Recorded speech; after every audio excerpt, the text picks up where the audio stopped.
Lesson number 3, My Early Home. The first place that I can well remember was a large, pleasant meadow with a pond of clear water in it. Some shady trees leaned over it, and rushes and water lilies grew at the deep end. Over the hedge on one side, we looked into a plowed field, and on the other we looked over a gate at our master's house, which stood by the roadside. At the top of the meadow was a grove of fir trees, and at the bottom a running brook overhung by a steep bank. While I was young, I lived upon my mother's milk, as I could not eat grass. In the daytime, I ran by her side, and at night I lay down close by her. When it was hot, we used to stand by the pond in the shade of the trees, and when it was cold, we had a nice warm shed near the grove. As soon as I was old enough to eat grass, my mother used to go out to work in the daytime and come back in the evening. There were 6 young colts in the meadow besides me. They were older than I was.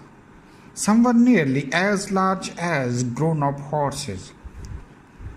I used to run with them and had great fun. We used to gallop all together round and round the field as hard as we could go. Sometimes we had rather rough play, for they would frequently bite and kick as well as gallop. One day, when there was a good deal of kicking, my mother whinnied to me to come to her, and then she said, "I wish you to pay attention to what I am going to say to you. The colts who live here are very good colts, but they are cart horse colts, and of course they have not learned manners. You have been well bred and well born.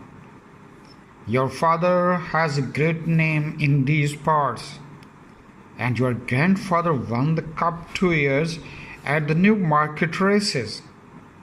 Your grandmother had the sweetest temper of any horse I ever knew, and I think you have never seen me kick or bite. I hope she will grow up gentle and good and never learn bad ways. Do your work with a good will. Lift your feet up when you trot, and never bite or kick even in play." I have never forgotten my mother's advice. I knew she was a wise old horse, and our master thought a great deal of her. Her name was Duchess, but he often called her Pet. Our master was a good, kind man. He gave us good food, good lodging, and kind words. He spoke as kindly to us as he did to his little children. We were all fond of him, and my mother loved him very much. When she saw him at the gate, she would neigh with joy and trot up to him. He would pat and stroke her and say, "Well, old Pat, and how is your little darky?" I was a dull black, so he called me Darky. Then he would give me a piece of bread, which was very good, and sometime he brought a carrot for my mother. All the horses would come to him, but I think we were his favorites. My mother always took him to the town on a market day in a light gig. There was a ploughboy, Dick, who sometimes came into our field to pluck blackberries from the hedge. When he had eaten all he wanted, He would have what he called fun with the coals, throwing stones and sticks at them to make them gallop. We did not mind him much, for we could gallop off, but sometimes a stone would hit and hurt us.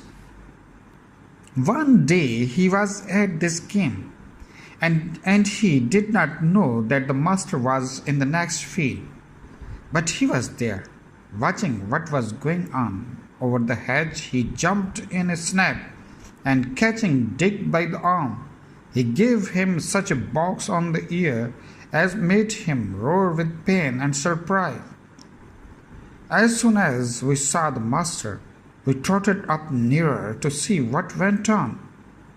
"Bad boy," he said, "bad boy. To chase the colts? This is not the first time, not the second, but it shall be the last. There, take your money and go home. I shall not want you on my farm again." So we never saw Dick any more. Old Daniel, the man who looked after the horses, was just as gentle as our master, so we were well off.